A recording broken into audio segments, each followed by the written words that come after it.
ఏయ్, నేను కార్తీక్ని. ఏం సడన్ గా అలా ఉలిక్కి పడ్డారు? భయంగా ఉంది కార్తీక్. ఏదో తెలియని భయం నన్ను వెంటాడుతోంది. కలని తెలిసినా మనసు నమ్మట్లేదు. ఇక్కడే ఉందామంటే ధైర్యం చాలట్లేదు. మర్చిపోయిన గతం కంటే నా ఒంటరితనం నన్ను ఎక్కువ భయపెడుతోంది. నన్నిక్కడి నుంచి వేరే చోటికి తీసుకువెళ్ళగలవా కార్తీక్? భయంగా ఉంది కార్తీక్. మర్చిపోయిన గతం కంటే నా ఒంటరితనం నన్ను ఎక్కువ భయపెడుతోంది. నన్నిక్కడి నుంచి వేరే చోటికి తీసుకువెళ్ళగలవా కార్తీక్? రే, నీకేమైనా పిచ్చా? ఆ అమ్మాయిని ఇంటికి తీసుకెళ్తానంటేంటి? ఆ అమ్మాయి ఎక్కడి నుంచి వచ్చిందో ఎవరో కూడా తెలీదు. రే, తను ఎవరు ఏంటని కాదురా. నువ్వైతే డాక్టర్గా తనని ట్రీట్ చేసి డిశ్చార్జ్ చేస్తావు. ఆ తర్వాత తను ఎక్కడికి వెళ్తుంది? ఇప్పటికే పేపర్లో యాడ్ ఇచ్చి చాలా రోజులు అవుతుంది. వాళ్ళ బంధువులంటూ ఇప్పటికొచ్చి ఒక్కరు రాలేదు. నువ్వు కూడా బంధువు కాదు కదరా. అనవసరంగా రిస్క్ తీసుకోకు.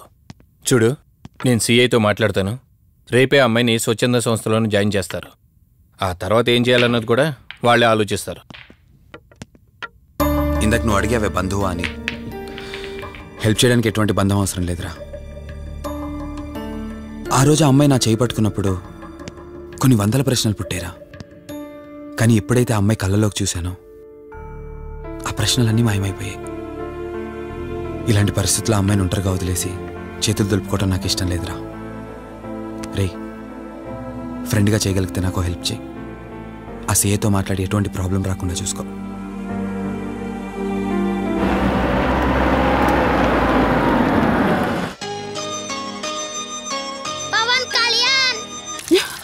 ఈ ట్యాప్ ఒకటి వస్తామని ఇరిటేట్ తెప్పిస్తుంది.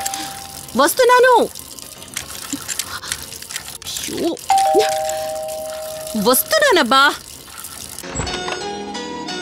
అమ్మయ్యా, వచ్చావా కార్తీక్? నువ్వు ఫోన్ చేసినప్పటి నుంచి ఆ ట్యాప్ కారుతూనే ఉంది. అది అలా కారుతూ ఉంటే సింక్ లో పడుతున్నట్టు లేదు, నా నెత్తి మీద పడుతున్నట్టుంది. దాన్ని త్వరగా బాగు చేయించు కార్తీక్.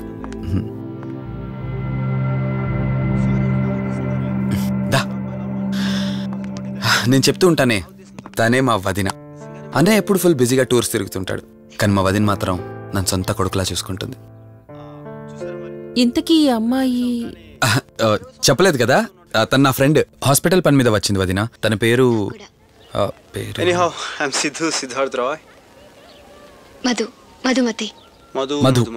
మధుమతి. కొన్ని రోజుల పాటు మన ఇంట్లోనే ఉంటుంది. సరే, తనను పైకి తీసుకువెళ్ళి రూమ్ చూపించు. సరే, నువ్వు వెళ్ళమ్మా. రా.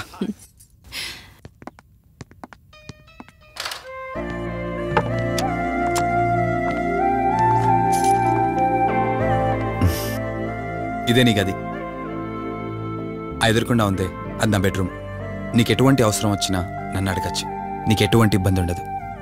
నాకు భయంగా ఉందని ఒక్క మాట చెప్పగానే ఏమీ ఆలోచించకుండా ఇంటికి తీసుకొచ్చారు. నా గురించి ఏమీ తెలియకుండానే ఇంతెందుకు చేస్తున్నారు?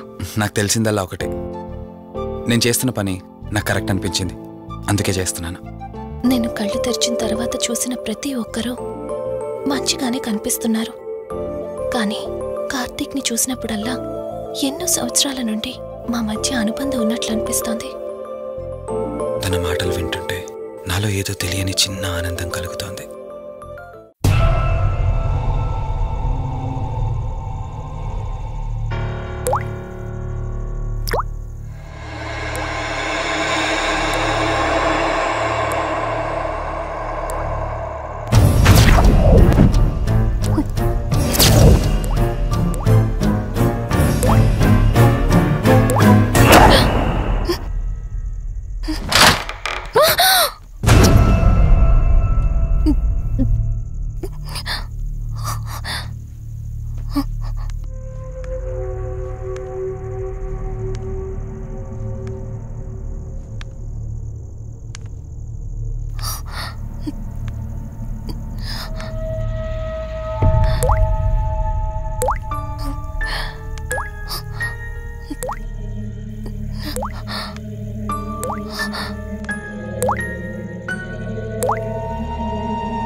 మధు మధు ఏమైంది మధు? అటు చూడు మధు ఏమైంది మధు?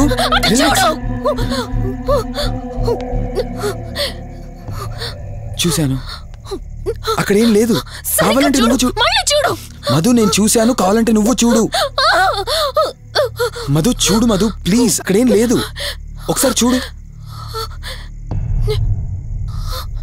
చెప్పాను అక్కడేం లేదని. నువ్వెందుకు కంగారు పడుతున్నావు?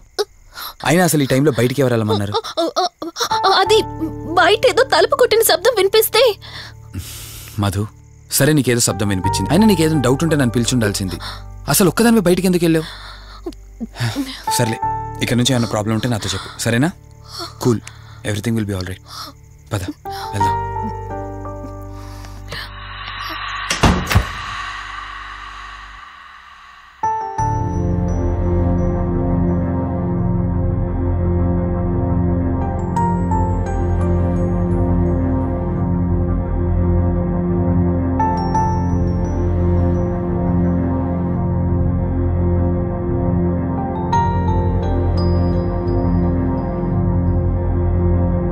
ఇట్స్ ఓకే, మీరు కొంచెం బయట వెయిట్ చేయండి.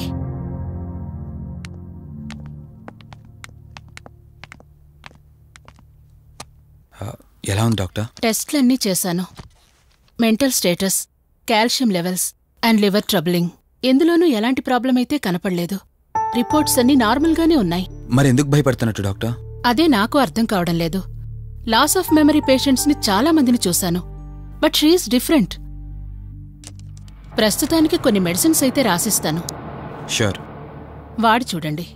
డెవలప్మెంట్ ఉంటే ఓకే, లేదంటే ఫర్దర్ ట్రీట్మెంట్ ఏంటన్నది తర్వాత ఆలోచిద్దాం. Okay doctor.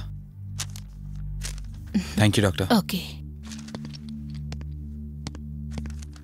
వదినా, బయలుదేరదామా?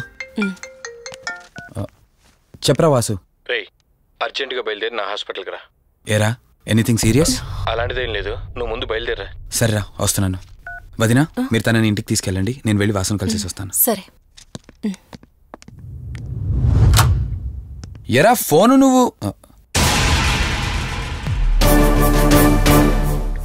ఏంటి, నన్ను చూడగానే ఫేస్లో ఎక్స్ప్రెషన్ చేంజ్ అయింది? కొత్త కాపురం ఎలా ఉంది? అంతా హ్యాపీయేనా? కొత్త కాపురం ఏంటి సార్? నీ హీరోయిన్ని ఇంటికి తీసుకెళ్ళావంట కదా? అంకుల్ ప్లీజ్, వాడు అలాంటి వాడు కాదని నేను మీకు ముందే చెప్పాను. మీరు అనవసరంగా అనుమానిస్తారు. సరే సరే, నేను ఎందుకు వచ్చానో ఇప్పుడు నీకు చెప్పలేదు కదా. ఆ అమ్మాయి డీటెయిల్స్ అన్ని స్టేషన్స్కి ఫార్వర్డ్ చేశాను. కేసు ఫైల్ చేసి 5 days అవుతున్నా ఇంతవరకు తన సంబంధికులు ఎవరూ బయటకు రాలేదు. సరే చూద్దాం, వెళ్ళొస్తాను.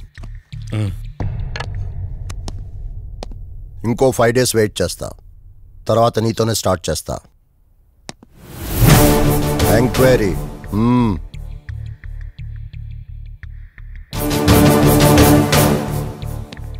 అయినేంట్రా నా మీద డౌట్ పడుతున్నాడు? అందుకే ఈ పోలీసులో ఎంక్వైరీలు వద్దన్నాను. నువ్వు చేస్తున్న పనికి పోలీసు వాళ్లే కాదురా, ఎవరైనా అనుమానిస్తారు. సర్లే, ఇంతకీ అమ్మాయిని సైకియాట్రిస్ట్ దగ్గర తీసుకెళ్ళావు కదా, ఏమన్నారు?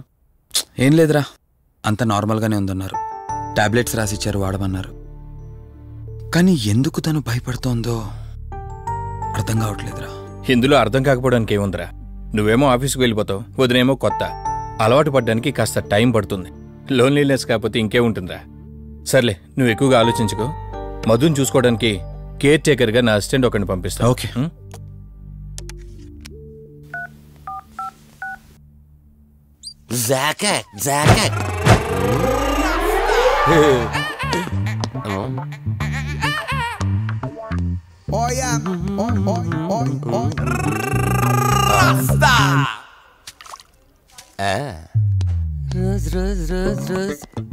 పీస్ అదిరిపోయింది. Sister, yes I love you. I love you brother. Sister ఇలా అన్న, నువ్వే ఇలా రాస్కా. బ్రదర్ అంటే బ్రదర్, ఇది దీని వాట. డాక్టర్ 5వ వార్డులో పేషెంట్ కనిపించట్లేదు.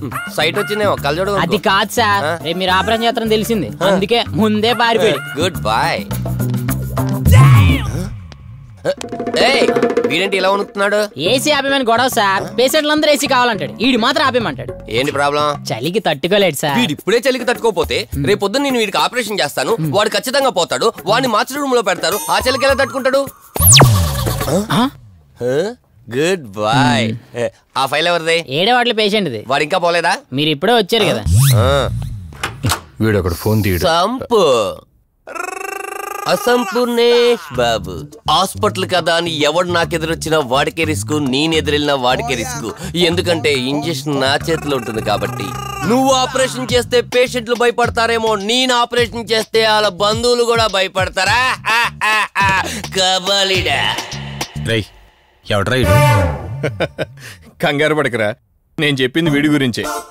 ఆర్టిస్ట్ అవ్వాలని హైదరాబాద్ వచ్చి అవకాశాలు దొరికి ఇలా హాస్పిటల్ అసిస్టెంట్ అయిపోయాడు.